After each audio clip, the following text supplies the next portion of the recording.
Recording, guys.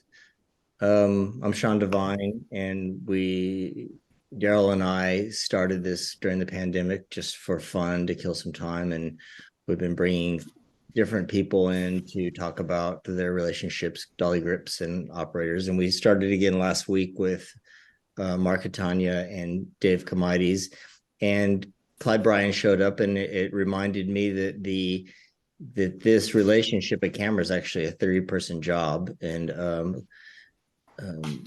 Clyde just talked about some stuff off the record or before I started recording that I'll ask again so he can talk about it because it's true. It's really important. But today I have Matt Moriarty and Darryl Humber. Matt is one of my best friends. We met in Fiji on Castaway 24 years ago, playing poker with coasters as poker chips, and became friends over the years. I pushed Dolly for him on many movies, and we've collaborated a bunch and become very close friends. And Darryl Humber and I have also become really good friends. We haven't worked together as much, but we've talked and exchanged information and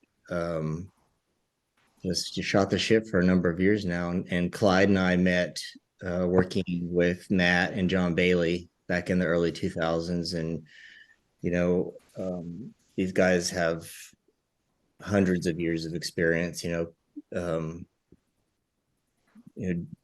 worked for Philippe Rousselot, has worked on, Marvel stuff, on Bad Boys, on Prisoners, which is one of my favorite movies, by the way. True Blood.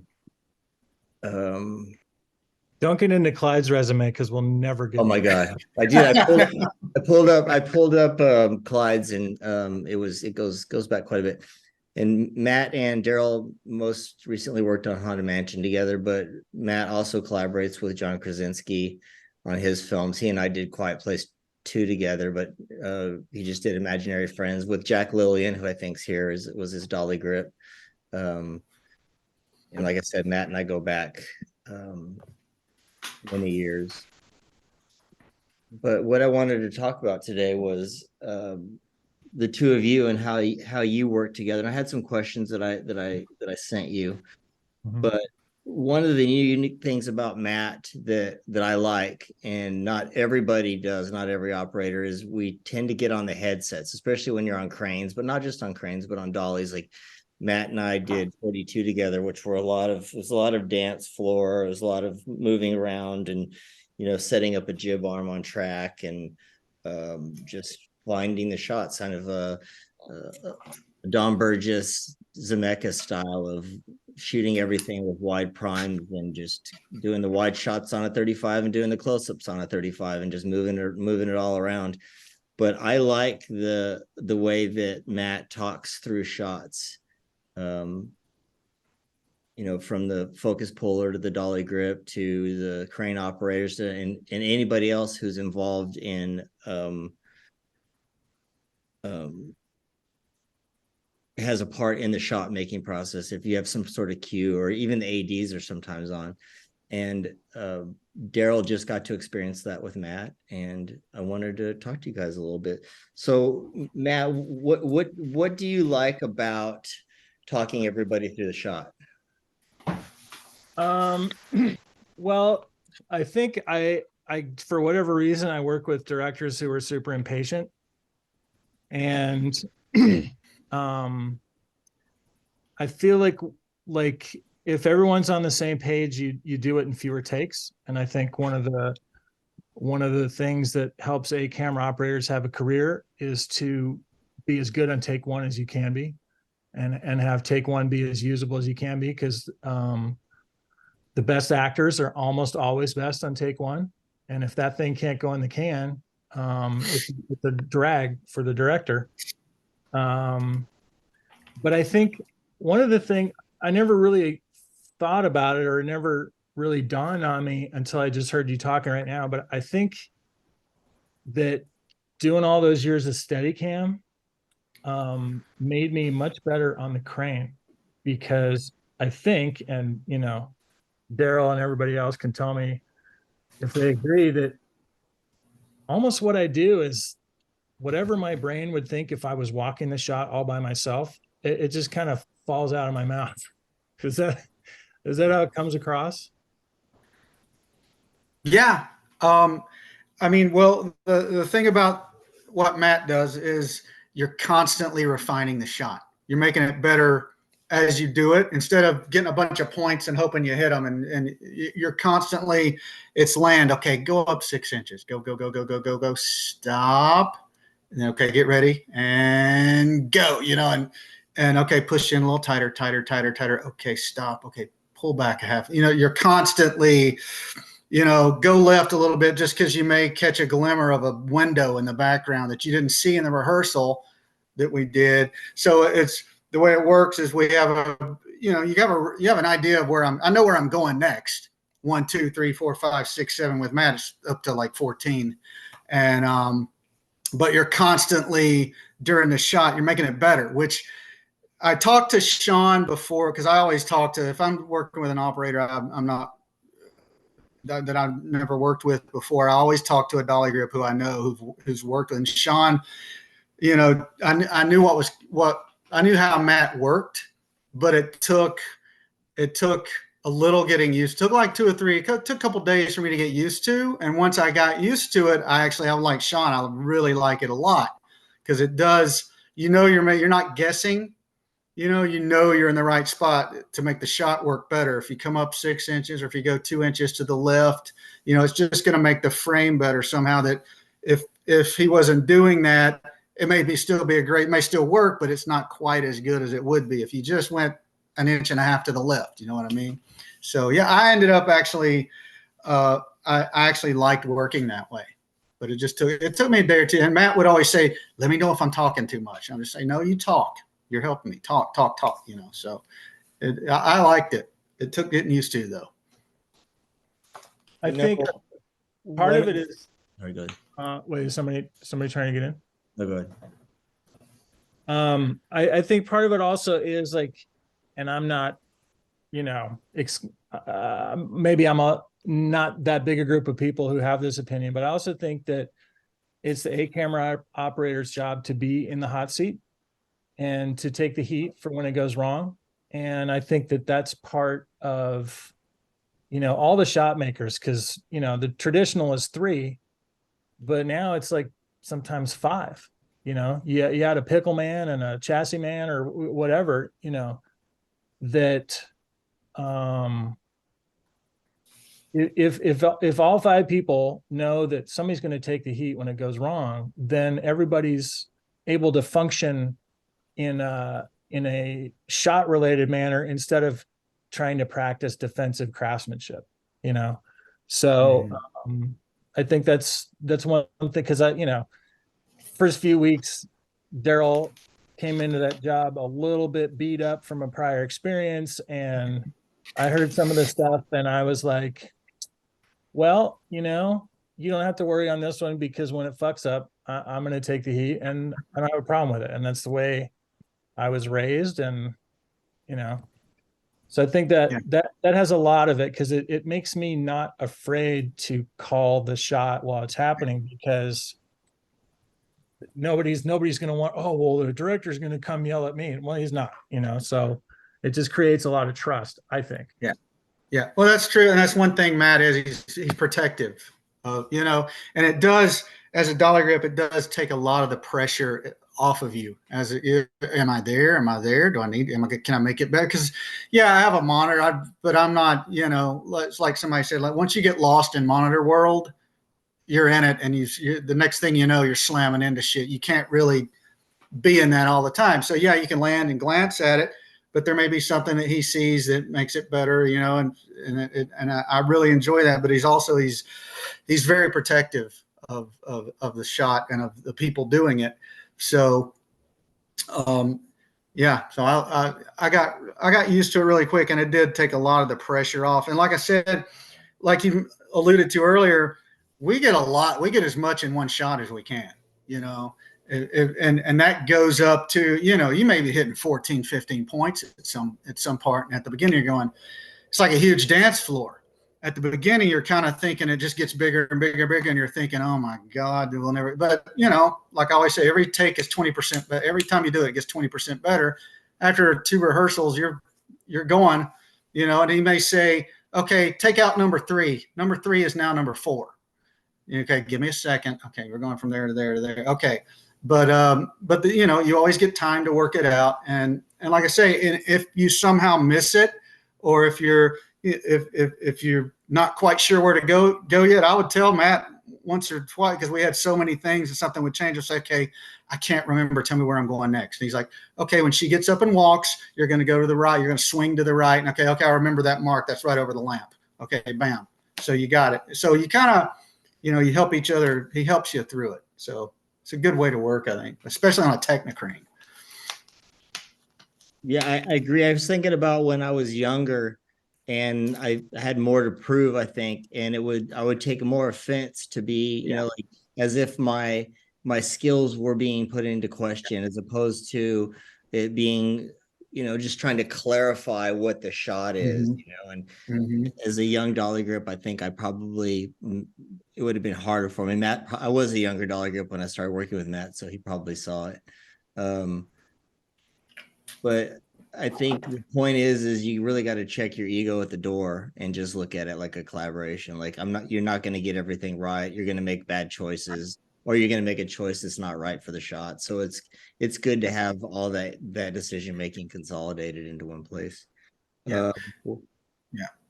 No, it is. And that's exactly, I knew where you were headed with that. Cause I had a little bit of the same thing early on. I was like, does he not think I'm doing a good job? What does he not, he doesn't think I can see the guy standing up and walking, I know to go, so it's you get a little defensive, and, but like you said, the older you get, the more you realize you're making it better. It's not about you. You know what I mean? Yeah. It's about making the shot better. Be good than whatever happens.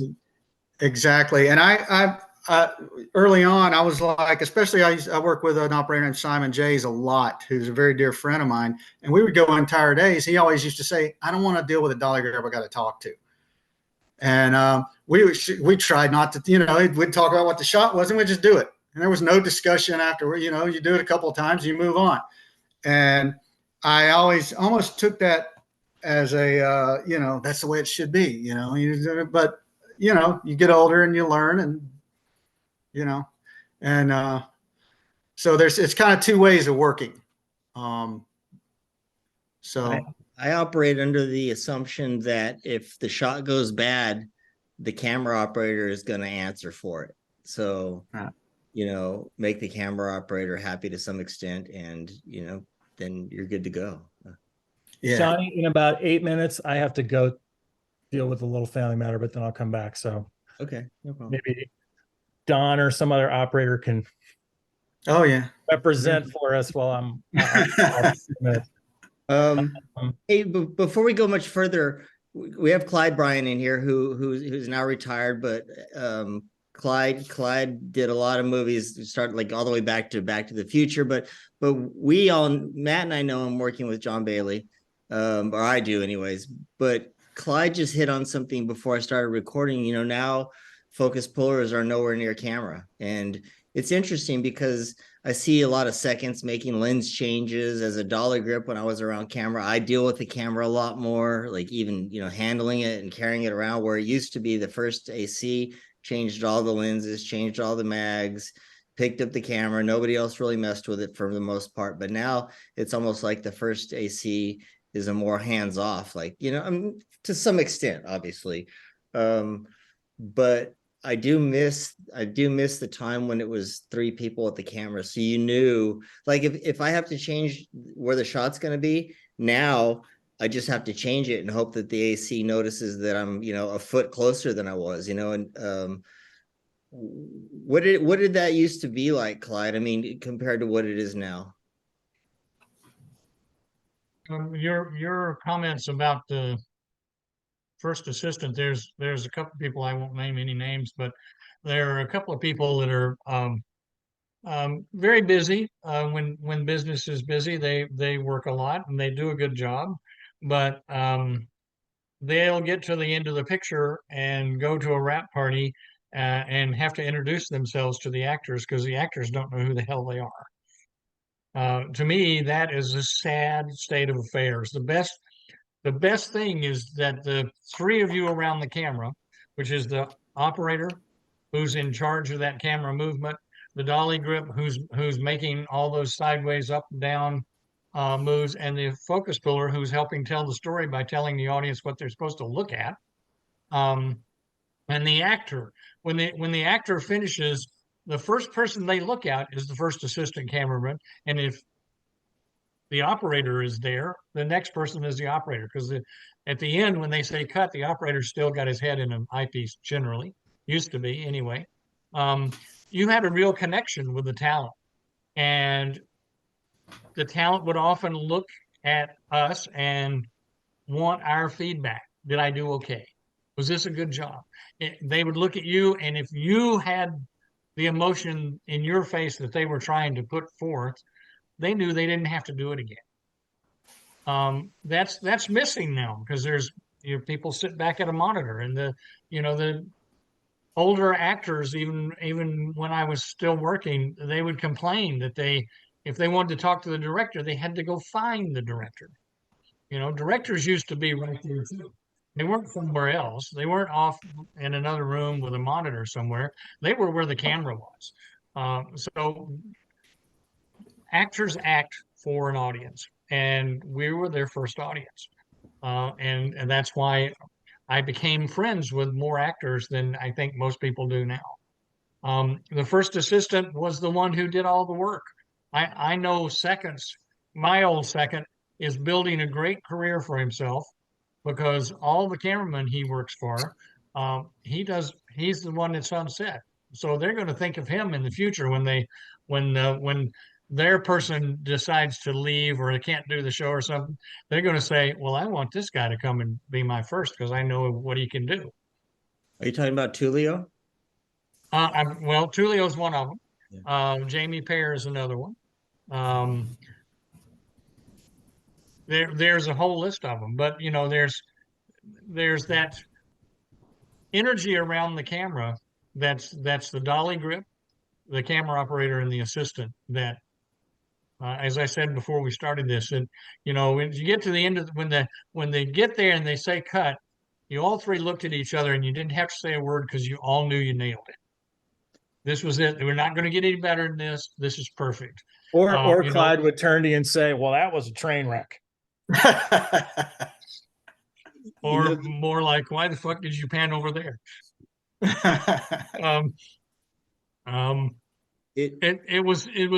a collaborative effort. When we're all telling that same story, because that's what we do. We tell stories. Yeah, we all have technical jobs we do. I could have, I tried in the beginning part of my career, I tried as a dolly grip. It was just too much. I couldn't do it. Too much weight of things to push. I could push things mentally, but that dolly wouldn't go when I wanted it to go. And it definitely wouldn't fucking boom when I wanted it to boom. So I have a great respect for you guys because you see what's happening. You're following the actor, and you often, dolly grips often save the operator's ass too. Or they screw them. But when I look at, I love that you're here, Clyde, because when I look at my Zoom tiles, I don't know what the order is for anyone else, but Clyde is on my right and Sean's on my left. So my first movie as an operator, that was who I had. And I was, as you can remember, it was sink or swim. It was a studio picture with big stars and a camera. And my first shot ever was a, big crane shot moving into Diane Lane's close up. And I hope that, I wish there was more younger people on here because I love the value of long-term relationships. And, like I look at both you guys, you basically watched me grow up as an operator. And you were like my guardians. And, I think that's why John, that was one of the things when John, I had never worked with John before. He said, And- don't let Matt get fired on the first bit. Yeah. well, he didn't quite say it that way, but he basically said, Matt's a new operator, and I need you to take care of him. Yeah. And I've been told that you train operators well Yeah. without getting, it's just like somebody was saying earlier, Daryl, you just, you feel like you're getting into somebody's rice bowl, but there's a way that we can all do that together and not get in each other's rice bowl and make the dinner much better. But also And it's a trust. It's a real trust thing. Like Darryl and I, when we first worked together, I knew within the first day that Darryl was never going to fuck me over, and that if he was asked to do something, he was going to do it. He'd have some snarky remark about it, which I also liked. That is not true. That's one of the things that I miss about shooting film, and I've done a few movies on film the last couple of years, is that forces the focus puller to be right there at camera again. They don't have any business at a monitor, although I have seen a few try and pull focus on Light Ranger. Yeah, Light Ranger lets you be at a monitor, but yeah, I don't know how that, I mean, I worked on a movie last fall where the focus puller's Light Ranger went out for a shot, and it was wasn't good. Wasn't good at all. I think that when there's complete trust in the shot making core, then the rice bowl is the shot. And there's not this worry about, we all have our individual rice bowl. Like everyone looks at the shot as a rice bowl. And I think, to young dolly grips who want to end up as one of you guys, everyone makes mistakes. Mistakes are always forgiven, but the thing that causes an operator to fall in love with a dolly grip is if you're just right there with me and with the shot. That's to me, that's the number one skill on the A camera, is to be right there with the operator. I don't know how much it took me taught anymore, but the way I was trained was that I was an extension of the camera department. And it was actually Tony Rivetti that really beat that into me, that I was there to help them, which, again, if your ego gets in the way, you're like, I don't work for you guys, I'm with the grip department. But I fully subscribe to that. I'm going to run to the front door. I'll be right back. Anyways, that the all right, hurry up. Is a hey, Don, would you mind stepping in for him? Thanks. Is that the dolly grip is an extension of the camera department. And I was going to ask you this, Darryl, what is the dolly grip's role in supporting the operator and focus puller? The sets are chaotic, but and I lean on a camera operator and first AD for most things. But what do you see as your role in supporting the camera team? I try to get into one frame of mind before I start a job. My job, aside from the technical stuff, which comes with it, my job is to make the camera operator's job easier. And an extension of that is my job is to make the focus puller's job easier. I am there to make their lives easier. And if I can get into that frame of mind before I start a job, and I try to keep that foremost in my head, then I know at some point I'm going to go the extra mile. You know what I mean? And so as I'm an extra set of eyes, when the camera's locked off and I know I'm not going to sit down on an apple box and throw I'm going to stand next to the lens. I'm going to look for reflections. I'm going to look for cables going through the set. I'm going to look for water bottles. My job doesn't end when the camera stops moving, or when it's not on a dolly even. I am there to make it easier for them to do their job. Yeah, like George said, camera support. And I don't know. Yeah. I don't have a lot of experience with younger dolly grips. Is that something that's still being taught? Is to be a supporting of the camera department? I don't know, honestly. I try to emphasize. I teach classes for our local area so often. I always try to emphasize that because somebody taught me that, and I don't know if they learned. George, maybe you or Dave Ehrlichman or some of the other dolly grips in here might know. I don't know if they're being taught that, but they should be, because I think a lot of times they think of themselves. They think of themselves. A lot of times, as a young dolly grip, you mimic what you see. And if what I've seen is some guy, he parks the dolly and he puts an apple box down and sits on it, and starts scrolling through his phone, that's what you're going to think. Oh, well, that must be my job, Yeah. you know. And then, okay, well, it's time to do a dolly shot. Let's go get some track, you know. Okay, well, where are the actors going? You weren't watching, you know. What do you mean you don't know? So, you know, either you're part of the process or you're not, you know. Yeah. And I always want to be part of the process. And I would think that a younger dolly grip starting out wants to be part of you're part of the filmmaking process, you know. So well, that touches on a whole other subject, Darryl. And yes, I personally have always tried to instill that, as I said in the text, camera support, or in the chat, camera support. That's what we do. And that keeps you as part of the process. However, the point that I was going to go to was the problem is a lot of hammers, prospective dolly grips, don't find the motivation there because they're not getting a whole lot more money. You know, it's not a whole lot, not much more an hour to be a dolly grip, to pay 100% attention, to be right there. You got to want to do it. You really have to have that desire to push dolly, or it's not worth it. You know, and we always did. You did, I did, Sean did, you know, all the filmmaker dolly grips, as I call ourselves.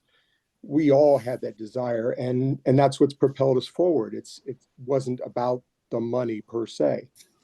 right. Yeah. If you want to be good at this and you want to be successful at it, you gotta, you know, like I said, your job doesn't stop when the dolly stops moving, you know. So What about your responsibility to the focus puller?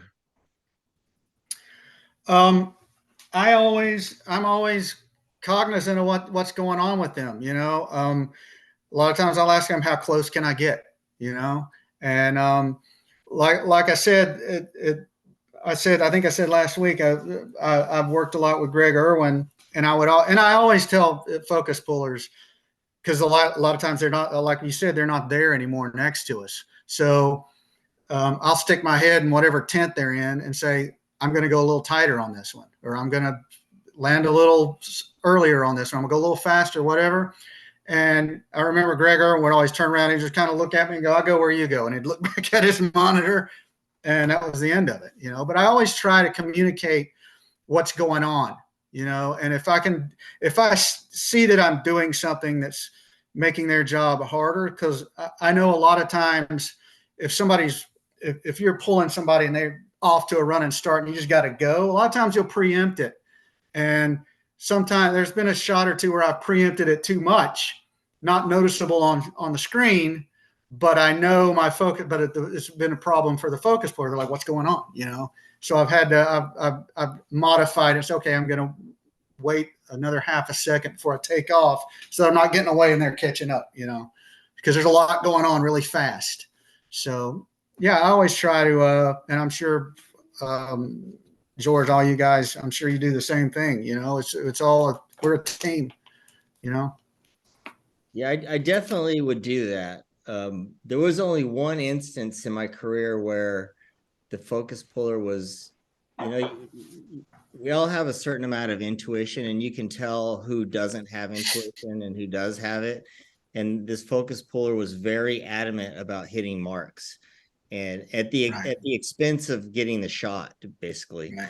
And there were some times when I was like, I'm not gonna just let the shot go because you want me to stay right here. Like I can't just do that. I mean, if the shot's over if I do that. And it turned into a thing where the camera operator wasn't being supportive of me necessarily, but it was a strange experience. But I agree with you. There's a responsibility to make sure that person's job can get done as well. Yeah, I mean, I've had them come out years ago. I've had focus pullers, younger ones or whatever, come out and do the same thing. They'd look down at my mark and say, "You're not on your mark." And I'd say, "Yeah, you know why? Because he went 3 feet past his mark. So I went 3 feet past my mark. You know, I'm not going to land and let them keep going. You know, it's so, yeah, it's a learning process." How do you feel about that, Clyde?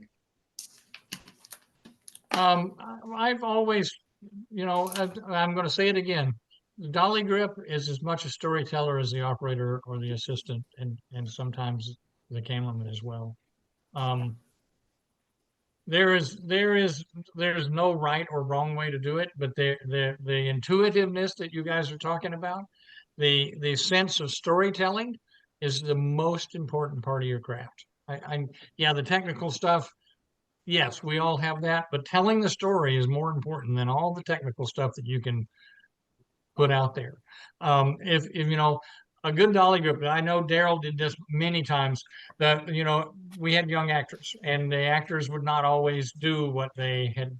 If we had to look enough to have a rehearsal, they didn't always do what they rehearsed, and they didn't quite get to their marks, or they went over their marks. And I never really had to worry about it because I knew Darryl was going to compensate for whatever those actors did. If there was a critical, the only time we would be really critical is if you were in one of those situations where the cameraman, for whatever reason, decided that you needed to dolly into the very bitter end of the lens, where it just doesn't focus any closer. Then that's a critical mark. That's one that's a big deal. But most of the time, a mark is the size. It's the size of that image you want to look at. I'm looking at all you guys on the screens, and they're all everywhere from a medium close up to a couple of tight close ups. But it's that storytelling that is important, and knowing that there's a trust factor, that you have a dolly grip, that you guys have a trust. And I'm going to go back a little bit since Matt's back here. And talk about, Matt mentioned earlier, he, as the camera operator, he feels like it's his job to take the blame if something goes wrong. Well, the nice thing about Matt and the best operators that I've worked with is they have that feeling, but they never throw anybody under the bus. And if I've seen this with Matt, I've seen it with other people too, but a director will say, well, I want to know exactly what went wrong. And the best answer was always, it'd take me a lot longer to explain this than if we just go and do it again, because we know what to do to fix Yeah. In a professional setting, if there's an issue with somebody's skill set, like you go to Timbuktu and you get stuck with this dolly grip and it's not working, that has to get handled quietly off the set with producers and production managers, But if it's anyone on this call, or anybody who is a pro where there's mutual respect, it would be so counterproductive for the camera operator to let shit roll onto his guys, or girls or whatever. It doesn't look good. People see it happen. It doesn't make the operator look good. It's just bad politics, bad policy. And then also the people you're working with are going to lose their sense of adventure. I see Jack Lillian here. We did our first movie together last year. There was quite a sense of adventure required of you, wasn't there? Like some of the stuff we were doing was like, we lose the kids in 3 minutes. What's the shot? Action, and completely making it up as we go. So you need the people to share this sense of adventure. And man, when the sun is that far above the mountain and you have to wing this thing of an actor kneeling down and crying, and everybody just crushes it. It's like the best feeling in the world. Everybody goes home happy. One of my favorite shots from A Quiet Place was the one where the shit here really hit the fan for Stevie, when the sun was going down and Killian was on the beach and the sun was right on the horizon. You're circling around him. It was gorgeous, but it was like we barely got that by the skin of our teeth. It was barely there. Or Emily sitting down at the cross. There's a scene in Quiet Place 2 where she takes her ring off and puts it on the cross where her son is buried. That was an absolute wing job, a total wing job. And I had Sean and Stevie and Mike. What's Mike's last name? Our pickle guy, Mike Buck.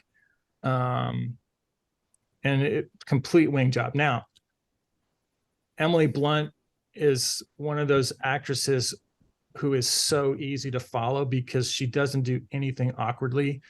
She'll telegraph in the subtlest way where she's going to go. Everything she does is logical. So you can really do a shot winging it with her.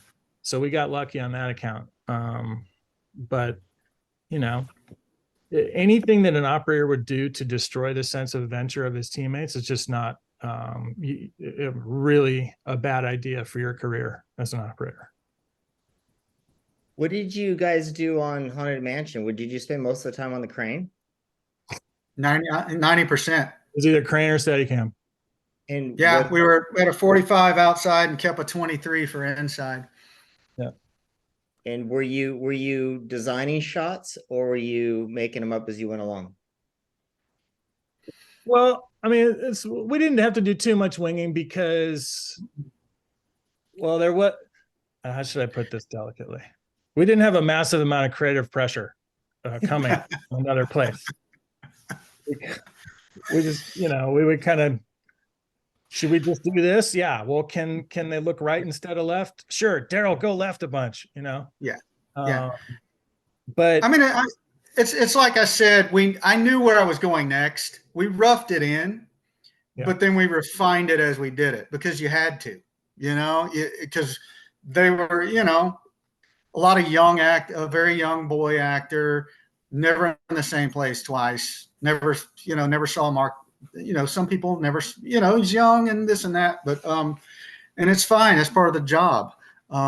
So it was a lot of refining. I knew where we were going because Matt had given me points to go through, but you're fixing it as you go, Well, there's two things that I always try to do. Whatever I know is the hardest part of the shot, I'll try to spend most of our setup time on that. And Darryl knows this, like the hardest part, like we got to be exactly here when that's exactly there. And it's the pass through 5 and then 6 is another pass through, all the stuff that's hard, you work at first. And then they're like, okay, and roll sound. And then, where's 1? Oh, no, just back up a little bit. Okay, go, because that's the easy stuff. But when it is like, I remember, so Danny DeVito, national treasure, right? If there's an actor on planet Earth that you don't want to take out with a crane, it's Danny DeVito. And we had to have this thing. He's towed behind a grip tricks with a green screen pole that's like 20 feet long. And he's sitting in a chair that's pushed by a ghost. And they take him down this huge tree shrouded dirt road on a plantation somewhere in Louisiana. And he gets run out to the middle of a 2-lane blacktop and spun around to face an oncoming semi. And we had the 45 and we had to start up high and go swooping in on him. I think you were just beating the skulls of the stunt drivers driving the thing, right? On the way. Yeah. Darryl's got to swing it in and down and then stop. And we land like that on like a 25 mil or something. It was not forgiving. And we did it as much as we needed to do it with Danny once, right? And we did it with Danny once. And I knew, Dave Vengus, the AD, he was on me. I'm like, leave the stunt guy in the seat. We're doing it again, because that's when you have to understand the pressure that's on your guys. And when it's a safety issue or just a hard thing to do or whatever, you take the time you need. And then we did it once. Yeah. And I'll never forget the shot after that was Danny DeVito in a chair, Dolly on track, fast as we could go, landing right on him. And I just looked at Matt and you got to be kidding me. Because we had just done this. Yeah. No rest. No. Yeah. Was there no way you could do that backwards? Yeah. On Probably. a normal job, we would have. It would have been a lot less adventurous. No, but Haunted Mansion, everybody on Haunted Mansion, the actors were all great, and they made it easy. They did. They all cooperated very, very well with us. Well, one of the styles that I like, one of the filmmaking styles I like, we learned working with Don Burgess, and who I assume learned that working with Bob Zemeckis, who Clyde worked with before Don Burgess. But it's a style of putting a little track down and a little arm and a little remote head and kind of getting the broad strokes, but getting in there and just making something really elegant. And I really like that style. And I know all three of you guys have worked in that capacity. I don't know how, did you work with Dean Cundy before, Don, Clyde? Um, I mean, with I worked with Dean and I started working together in 1978 on a Roger Corman movie called Rock and Roll High School. I was the second unit cameraman. He was the first unit cameraman. And then I chased him down the hall after one of the production meetings and said, you know, when I'm not shooting, I work as an assistant. Uh, and he said, well, I have an assistant. So long story short is the first assistant got fired, who's now a very good cameraman, by the way.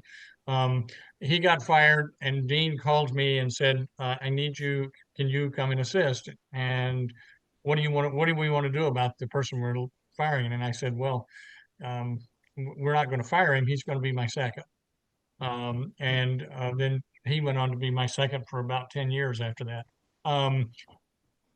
Dean designed, he and Zemeckis were on such a same plane of making movies. It was in the early days was amazing. That whole thing that you're talking about with Don, that all comes from Dean. There was a crane, which was not a telescoping crane, because the very first one that we ever used was on Who Framed Roger Rabbit, which was in England because there weren't any of the Technocranes in the States at that time. And we put a VistaVision camera on it, which they said, "Oh, it's too heavy; it'll never work." Uh, but it did work. And Simon Jays was the technician on that, by the way. And that was in '87. So Dean came up with this. There was a Matthews camera mode head, and they made what they called the Crane 88, and it could be put in different lengths, but it was a solid crane. It wasn't for anyone to sit on; it was for their remote head. Matthews. Oh my God, I've forgotten the other guy's name. Matthews head went on it, and Dean fell in love with this thing, and the whole idea was they would do a rehearsal. He would figure out where we could put a track, how long the crane arm had to be. We could do all these moves over here with the crane arm, and then we just move the crane arm over here to do this shot. Never come off that track and do the entire scene with a crane arm and a remote head. So by the early '80s, we were doing everything, just like you're talking about, Darryl, on Haunted Mansion. It was 90% of the day was on a crane. Every once in a while, we had to get off because you just couldn't do all the shots. But I mean, you could do a whole scene coverage, both over the shoulders, both directions, by just putting the crane arm and moving the dolly, the chassis. Um, and it was fast, which Zemeckis also liked, but it also gave him the opportunity to move the camera in a way that the camera, just like with Don was our second unit cameraman on one of the Back to the Futures. That's where we met him. Um, he he just knew that was the way to make this work and flow the camera in such a way, because Zemeckis never liked the camera to sit still ever. Yeah, I like that style of filmmaking for all those reasons. I like the ease of it. I like that you don't have to move a bunch of furniture out of the way sometimes. I like that you can do nice big close-ups on wide lenses, which are more cinematic. Like Matt and I have done a lot of movies with Don in that regard. I was thinking of 42 when we were shooting all the stuff with Harrison Ford in those offices, and we just stuck a little arm through and took a wall out and stuck an arm through, and we just made shots, and they were all really Every shot. It was really nice. And I wish that way of working it is you got to have the DP who can do it, and you got to have a DP who's accustomed to not ever occupying space behind the camera with anything. Right. They really have to think about it. And then if generally when you shoot that way, you're shooting closer and wider to get a given image size, so they have to be able to light for that. But when you have like when you're with a DP who's down to do it that way, it's just so slick. You lay the track once, you pull the wall once, and then everything is just a lens change for the whole scene. Yeah, I Yeah. I did a movie this past spring, and the DP and I talked about it, doing it that way for save time and for the elegance of the filmmaking. And we never did it. He wanted to be on the camera the whole time. He wanted to look through the lens. We're shooting film. I get it. It just the idea of it seemed really awesome to him, but the reality was something different. He just couldn't commit to it, so we didn't do it. Yeah. I actually got in trouble with Don. I did a movie with Don last year, and I knew he liked that style. I knew it. We discussed it and everything. But because I was like a lot of dolly grips, I try to avoid jib arms. They drive me crazy. They're just, you get one that's really, you have to have a light touch on. Your just sweat's dripping off of you. And you're trying, So I just had that mindset. And I knew that Don wanted to be on the jib as much as he could, but sometimes, we had a run of shots that there just wasn't room or whatever. We didn't do it, but we were in a bedroom out over a bed and pushing in over a bed. I forget what it was, Nicole Kidman and somebody on a bed. And it was a push in over the bed. And of course I went and got my favorite tool in the world, the 3-foot reinforced offset. And it was Don kept going, okay, get in tighter, get in, go in a little more, go in a little more, go on. Well, the thing's now hitting the bed and I'm going, now I'm starting to sweat more than if I had the jib arm on there. And of course, Don walks in and goes, I don't know why we didn't use a jib. I'm like, Don, I don't know. It won't happen again. I can promise you that, because my hair just turned another shade of white in the last 10 minutes trying to get another 2 inches in. And I think I ended up actually cobbling a short offset onto it and getting in tighter, but it was, if I have the opportunity to work with Don again, that won't happen. I will have that jib arm ready to go every time. I remember that I wasn't on that movie with you, Darryl. No, that was, I forget who the operator was. Oh, it was Campy, Steve Campanelli. Mm-hmm. Yeah. Yeah, Don I might have put a little persuasion on you to do it, Don. Yeah, it feels like you've been scolded by Dad. Yeah, when you've been scolded by Dad. Yeah. But you probably never worked with Case Van Ostrom either, right? What's that? No, I haven't. Case Van Ostrom, every shot is on the jib arm. And it didn't matter if you had to go up a mountain and into the hills, you were taking the jib arm with you. Yeah, I've worked with him. Jack, that's the same with you guys, right? Jack's dad is Roger Deakins' key, right? And you guys won't move one or the other without the arrow jib, right? Yeah, we take it everywhere. Everywhere, every shot. Mm-hmm. Does he still use like a power pod? Roger? Yeah. I think he might. I haven't gotten to work with him as a dolly grip yet, but I think he does. Mm-hmm. I mean, you can see in some of it that there's no back pan compensator. There was some stuff on Sirion. I was like, yep, that's an old fashioned head on the arrow jib. Mm-hmm. And Roger took Bruce Hammy everywhere, his dolly grip, everywhere he went. Didn't matter where in the world Bruce is retired now, but that guy, we were trying to track him down, I think, but that guy, Mitch Lillian's one of my favorite people in the world. I miss him working with him. I'm going to be with both those guys in November in New York. Please tell him, hey, because I miss that guy. Will do. So we have a few more minutes. I'm gonna go right to this was designed as sort of a learning tool. We don't have as many people here today as we have in the past, but who cares? But I'm curious what advice you would give to young operators and young dolly grips and young focus pullers who are just coming up in the business. I'll start with you, Darryl. Go ahead, Matt. Oh, okay. You know what? just like I said, don't plop an apple box down and sit on it. I avoid apple boxes whenever possible. Which actually drove Mitch Lilly, and he drove him crazy to see me crouching all the time. So I don't know how your knees take that, but my thing that I would tell young dolly grips: stand ups and sit downs, practice them, because that is the one shot I hear from operators that dolly grips have trouble with. Stand ups and sit downs, and for some reason, it's the one shot that kind of passes a lot of them. They don't practice. It's something you don't think about until you're in the middle of it, and you got to do one up and down.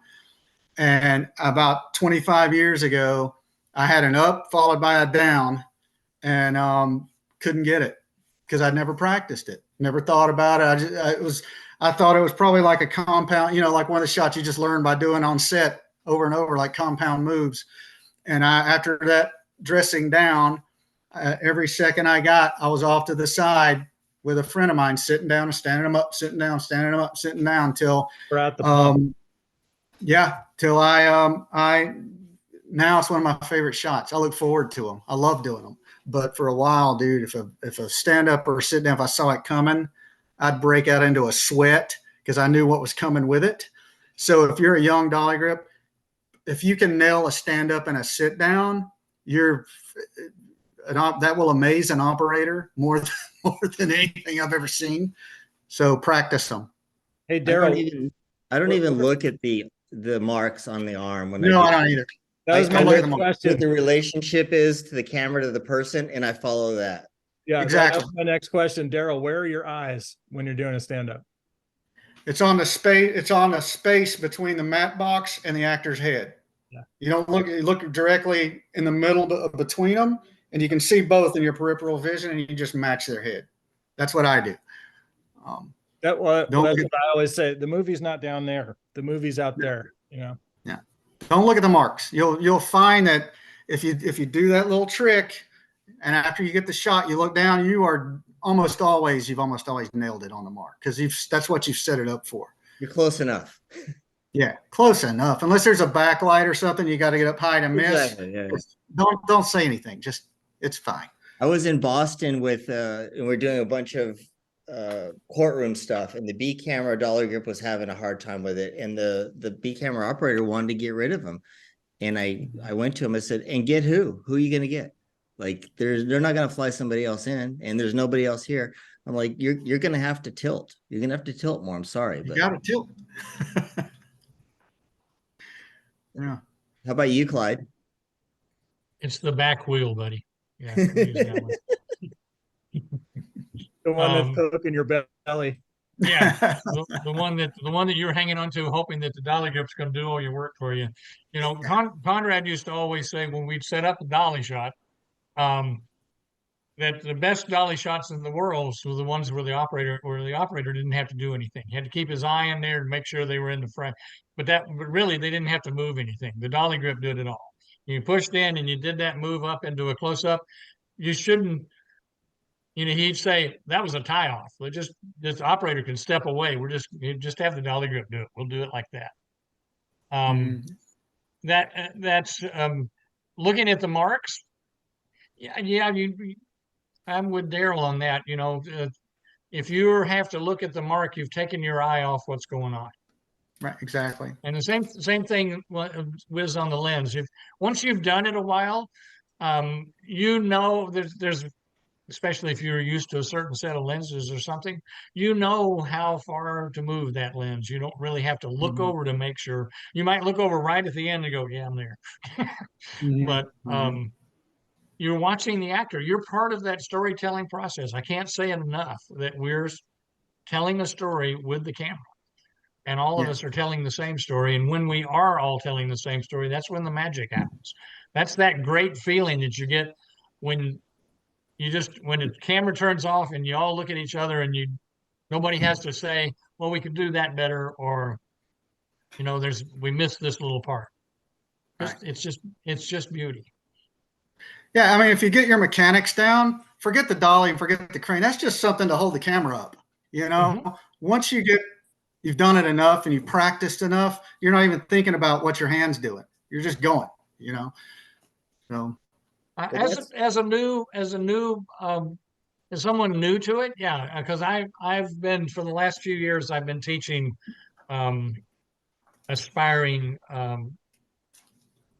filmmakers, I should say. They're all looking for jobs in the business. They may not know what job they want to fulfill at this point, but they all get to do a little bit of everything. So I switch them around, and I'll have somebody that's never been on a dolly push the dolly before, and I'll put the focus puller in there, and I'll say they all think that we make it as professionals. We've done it long enough. We make it look easy. It's none of what we do is easy. And there's this constant, like you said earlier, that Matt is talking you through the shot. There's that constant dialogue happening in your head, whether you're saying it out loud or not. You're telling yourself what you need to do to tell the audience what to look at. And it helps if you have someone who's a really good storyteller, who not only is really good with the technical stuff, but understands why we're making that move. Because, we've all done those shots that we wondered, why in the world are we pushing in on this? And generally, when you go see the movie, the pushing is not there because it didn't mean anything. It was just a reason to do it. And I see a lot of directors who make the camera move around and then don't use the shots. Whereas people like Zemeckis, those moves are there. Sam Mendes the same way. If you watch Road to Perdition, the camera, even though it seems like it's still, it's never really still. The camera's always moving just a little bit. And it's really subtle. I mean, if you watch the edges of the frame, and you operators like Don and Matt, you're going to look at that and you can see that, oh, they're pushing in. Geez, I didn't realize that they pushed in. It was not even enough to change really the image size, but the background's changing a little bit. Yeah. So it's that magic that happens when all three of us are on the same page. That's fine. How about you, Matt? Well, like advanced operators, intermediate operators, I preach learn to think like a director, because that's really what they want from you. I'm trying to think of if there is one intelligent thing to tell young operators. I guess it's like, how young do you mean? Like, do you have to practice your wheels? Do you have to practice stand-ups? I mean, let's say that you've got the technical stuff down. Let's say that you can basically navigate a dolly with the help of the dolly grip. I think it is like, if you can lay out and execute a good master, you're on the way. And one thing that I see young operators not do is to use the rehearsal to figure out how they're going to frame it and how they're going to do it. The rehearsal, and even with second team, the lineup is where you start to prove your professionalism. It got drummed into me early because John Bailey literally was like, you're going to start here with half of that tree and 3 shingles on the house, and you're going to pan the car and you're going to hold the tires, and you're going to end up with half of that tree and 5 shingles on that house. And I'd be like, yes, sir. But when you look at really good work, like my daughters just got, Carol bought them the Criterion channel for Apple TV, and my daughters have just gone on this deep dive into some of the best movies in the world. And when you look at, even if it's old stuff where it's all dolly dance floor, when you look at a shot where the operator made it all doable by the rest of the team, but mostly planned ahead on where that frame was going to land and stick it, like just even being able to make an elegant master and stick the landing, that's the beginnings of having your bread and butter as an operator. So I would say that when you get handed your first master and you've got enough of these skills, and you've got enough skills of, if you have a good dolly grip, that somehow you'll, between the two of you, get it lined up okay. Make everything intentional. Don't let one thing slop from one thing to the other, and don't let this thing you knew was coming catch you by surprise. lay it out so that you know where's my crosshair if I'm just going to stay off that light, or you know, where's the bottom of the frame if I need to tip up to that and have it perfect. Just all the things that are the difference between good operating and bad operating. I would say once you've mastered the wheels, try to refine that, because people will notice it. They don't notice it intellectually, but they notice it in their gut. They'll look at your shot and be like, why is it that his stuff always looks like it belongs in a movie? And that's like the goal. You touched on something that I've noticed over the last few years, that you know, we were brought up to see as many rehearsals as we can, know what the scene is, know where they're going to go, know why they're going to do it, so that when you get going, you already have a sense of what the scene is. And I've noticed, you know, even operators not really paying attention to rehearsals and waiting for the DP to tell them what to do, or whatever it is they're waiting for. And they're already behind. They already don't, like, as a dolly grip, I'm there. Like, I saw the rehearsals, I know where they're going to be. And now I've got an operator that maybe doesn't, because their DP doesn't require them to do, or whatever. I don't know exactly why, but being familiar with what the scene is and what the shot is really important. And actually, that's probably what I should have said. what do you mean? Well, I just said, like, if that's the point in your career, yeah, I think you should look at the shot as something that you need to have total ownership of. Don't leave the camera during the setup. Safeguard everything. Don't make people lay the track twice because you weren't paying attention. You know, I get that. That's probably actually, for a beginning operator, that's probably a smarter thing to learn, is treat the shot like failure is not an option, and you have to do everything you can to make it work. Take responsibility, right? Yeah, exactly. Hey, here's one. Don't watch me lay the track in the wrong place, and then once it's laid and the dolly's about to go on it, say, you know what, that's not in the right. We should be. Then that happens more than you think. That is my pet peeve. The one time I'll use an actual finder is if I'm on a prime and not a crane, and I have to lay track, because it makes me feel like the biggest failure if we have to rip the track out and start over. And look, it happens. I mean, and that's fine. I always say it's no problem. Let's do it. But if you watch me lay it and I know you know it's in the wrong place while I'm doing it, and you're just for some reason don't want to say anything till I'm done because you don't want to interrupt me, or I don't know what the reason is, but I've seen it happen. Yeah. Oh, and when you got 200 feet of dolly track, get off the fucking thing when he's pushing it back to one. Get your big ass off. Well, thank you guys for taking your time today to be here. I appreciate it. Thank you. Thanks. thanks. It's so great to see so many of my friends, George, Jack, you know, all the people I made movies with. I see my old friend David Ehrlichman from Austin, Texas in there. Hi, PK. Hey guys, I see David it's Mark from Toronto. Mark. Just thank you so very much. I'm a key grip. Dave Ehrlichman is one of my is my partner in crime in so many areas. We just did a beautiful dolly workshop yesterday with a bunch of people. Dave and I had built it together over COVID. We ran it and it ran beautifully. And he connected me to you dudes. And I just enjoy hearing all of you talk. Everything you say hits me exactly where I sit. But of course, as a key grip. So, but you know, anyway, all the best, and I'll get off the air. Over. Thanks, Mark. I see my good friend David Ehrlichman is a member of the Dolly Operators Guild, or DOG. I've been using that for over 6 months now, over most of the year now. So even before you used it last week. Well, I hope everybody soaks up all this instructional workshopping now, because everybody's going to be going back to work pretty soon. I hope you're right. I'm ready. So No, it's thanks guys for watching your work. coming. All right. Well, Thank thanks you so much. everybody. Thanks for organizing this, Sean. Well done, my friend. I miss you. Good seeing you. Take care. Yeah. thanks everyone. Thanks, Bye, Sean. everyone. You All right, guys. fellas. Hey, Sean, I got a question for you. Yes.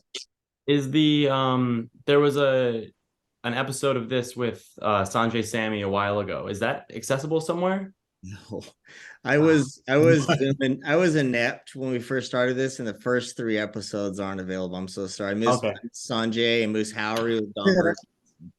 I screwed We had up. a great one with George. Yeah, with We had a George. great I one think with either. George. That was awesome. It kills me. It kills me that George's isn't on there too. Do you that's right. have I the was looking link? for it. Jack, do you have I- the link to the other ones? Yeah, I I think I was a watched the nerd whole for thing. that, man. All right. Yeah. I Well, I, I hope I, that I wrote down questions for myself for a full day. I nerded out on that. It was a great one. When was It was that, a George? great- When was that? That was It was- did I do the second or third? I was like right after Moose, wasn't it? Was it Yeah, this I think summer? it's the second. It COVID. was during the pandemic. No, it was 2020, I think. Yeah, it's 2020. Why did I miss? But yeah, it was, I we had hope Sanjay, we had Don. I hope that during ahead. George's that he told the story of the dolly grip and the operator who almost missed the bus to the airport in Baltimore. Who was the operator? I think it was a guy that I'm talking to right now. Thank God the first AC was there to give Like, me a call. where are and they? wake me They're up. not here. The bus is leaving. The plane is going. Where are they? Was it a Well, charter? I saw them last night when I left the No. bar. In It would Baltimore. almost been worse if it was a charter, because that would have been a walk of shame in front of like 100 of Oh your. yeah, in front of all of us. Well, I did the walk of shame on the bus and said, sorry, sorry, sorry, sorry, all the way to the back of the bus. Oh my God. It was good seeing you guys. Jack, That I was a didn't. lot I of wine. recognized your name. I know your dad. I did a couple of pictures with your dad, one in Baltimore and part of one in New York. And your dad was always good for snarky remarks as well, which always endeared me to anyone that could be snarky and have fun doing the job at the same time and be good at it. But we had a second AD who was not quite up to the task in Baltimore. And he was sitting in that we were doing a theater scene.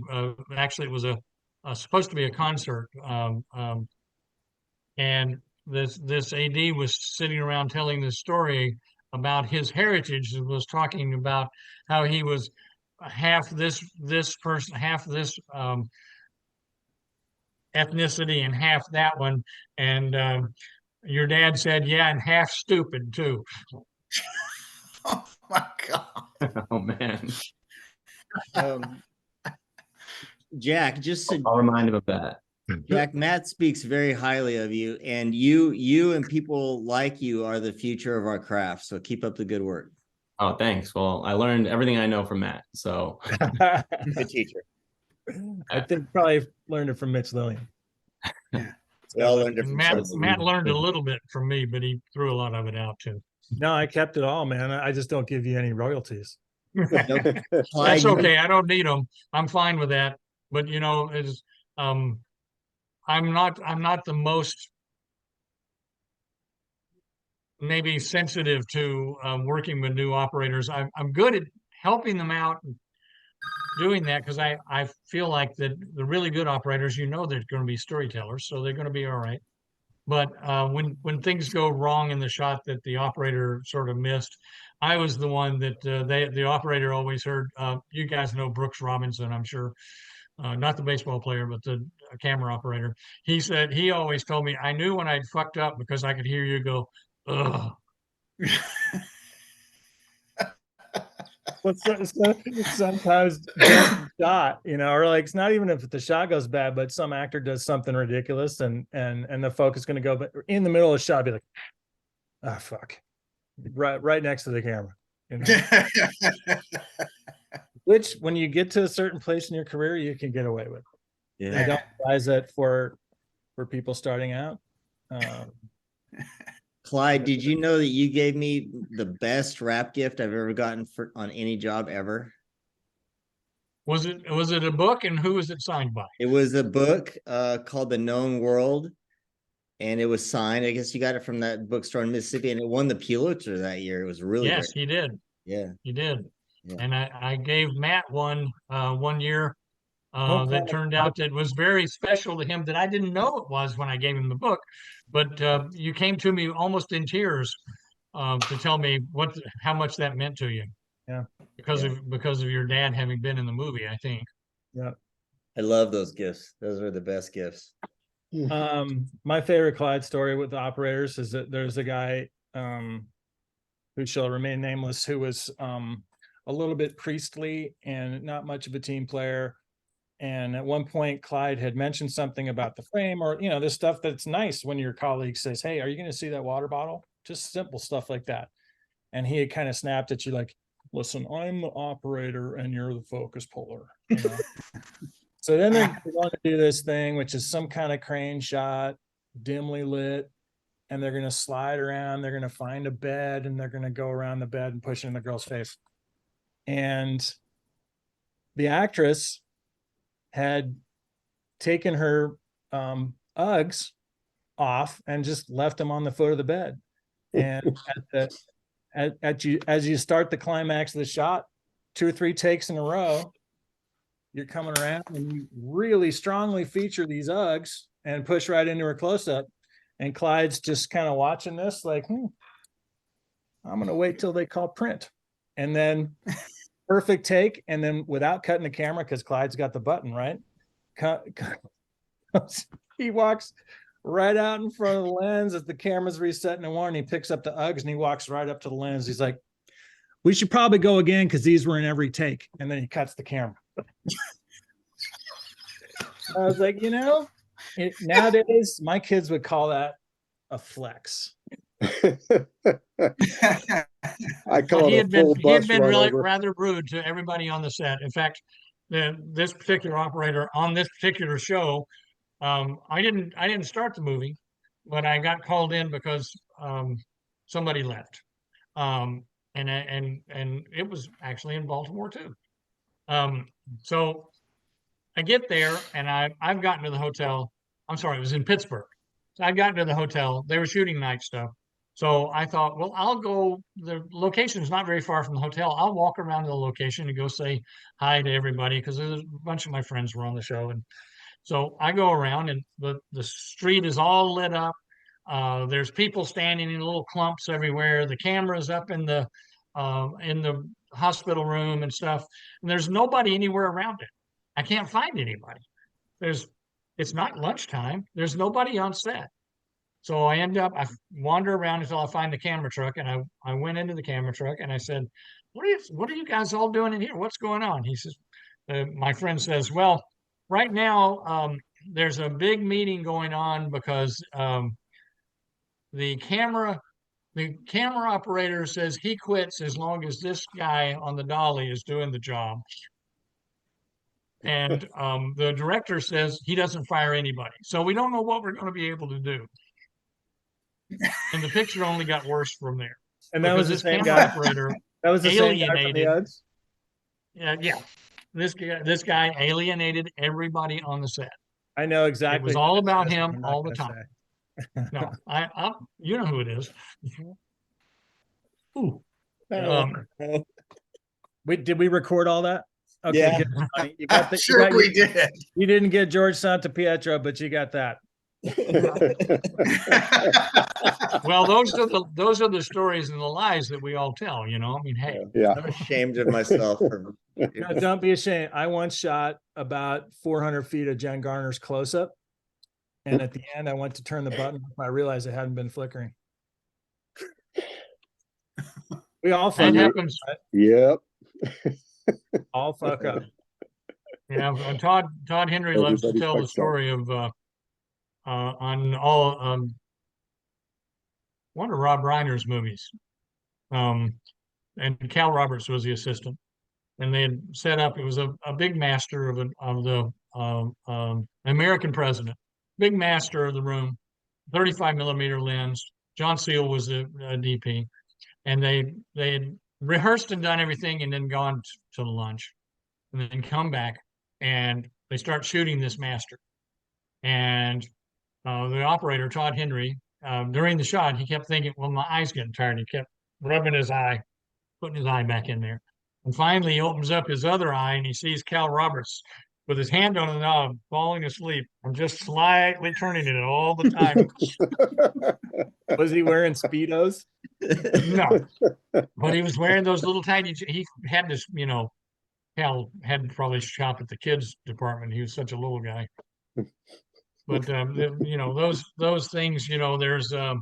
There's another great story of a big train accident or a stunt that happened, and someone forgot to load the camera.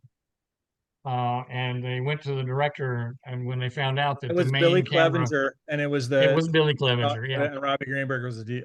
Yeah. I heard that story from Billy. yeah, probably from Billy. From Billy, yeah. That was the He's worst. the guy who face told. I was ever young. saw. I was like a second, and he said, Matt, if you do this long enough, you're going to make every mistake there is at least twice. At least once. And I always told everybody the same thing. Don't ever make fun or don't ever look down at someone who goofed. Because if you do this, I don't care how simple the mistake is. I've done stuff without putting film, without putting it through the gate. I've left the wrong filters in. There's no mistake that you can think of, no matter how stupid it sounds, that can't be made. And the more you get comfortable with your job, the more likely you are to screw up. I went in on a double up day on Desperate Housewives years ago, and they didn't know me. And the first shot, the first take, I'm watching the actors going around this car, and I rolled the dolly right off the track. The first thing I do, they don't know me from Adam, and they never called me back again. Don't bring him back. Yeah, this is Caleb Deschanel's guy. I was an idiot right out of the gate, There was so many ways to die in film. When you're shooting film, Clyde, I did some of them. I saw some of them happen, but there was so many moving parts to being an assistant on a. There wasn't. I did a Robert Altman job years ago.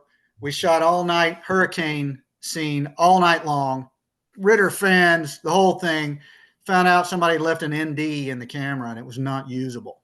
Oh. So I had to reshoot the whole night. Oh.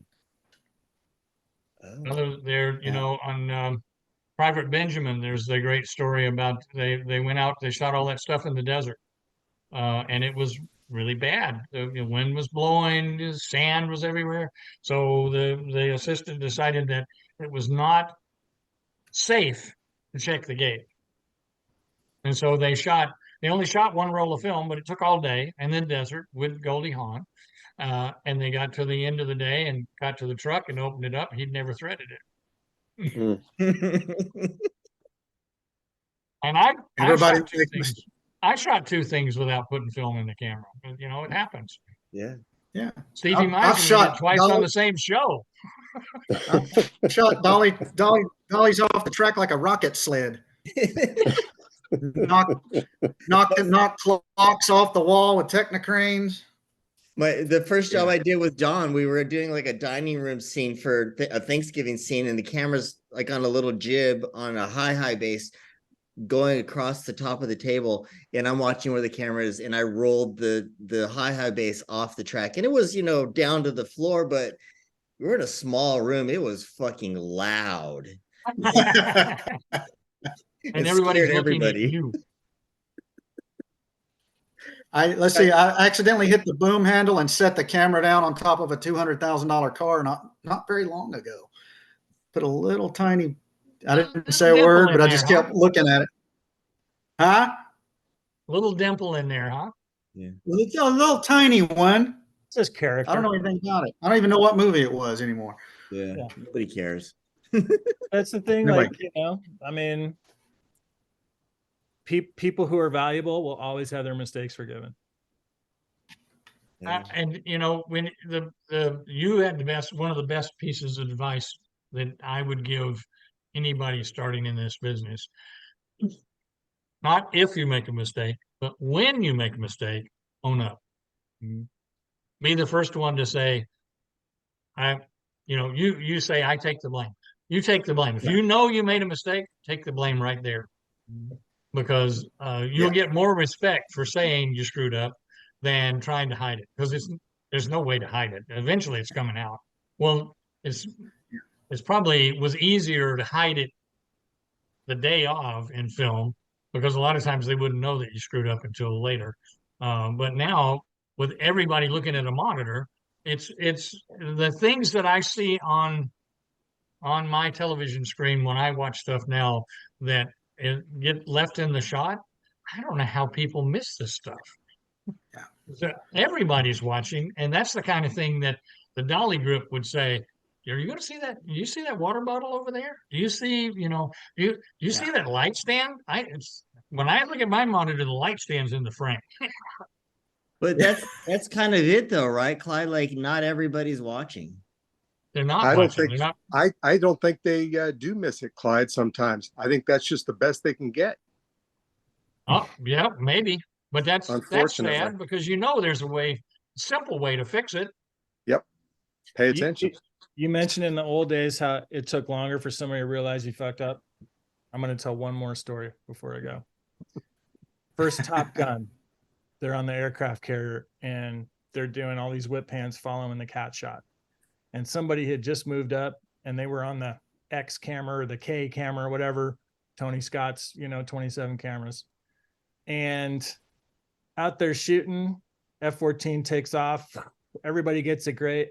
And they go around and, K, how did you do? I did great. Well, the truth was he blew it bigger than shit. I mean, he didn't even have the plane in the shot, right? So about an hour and a half later, they've cleared the deck. The Navy has resumed their normal operations. And the guy happens to go down and see where the loader has the table set up, changing the film. And he walks up to the loader and it's just this little 400-foot can of film.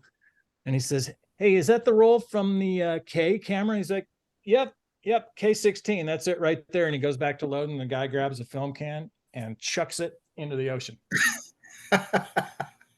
And nobody is going to know how bad he fucked the shot up because it wasn't even going to the left. And that was there used to be those are the an stories we assistant. used to get when we were shooting film. There used to be an assistant that was his nickname was Top Sheet. And his deal was he would always go into the loading room.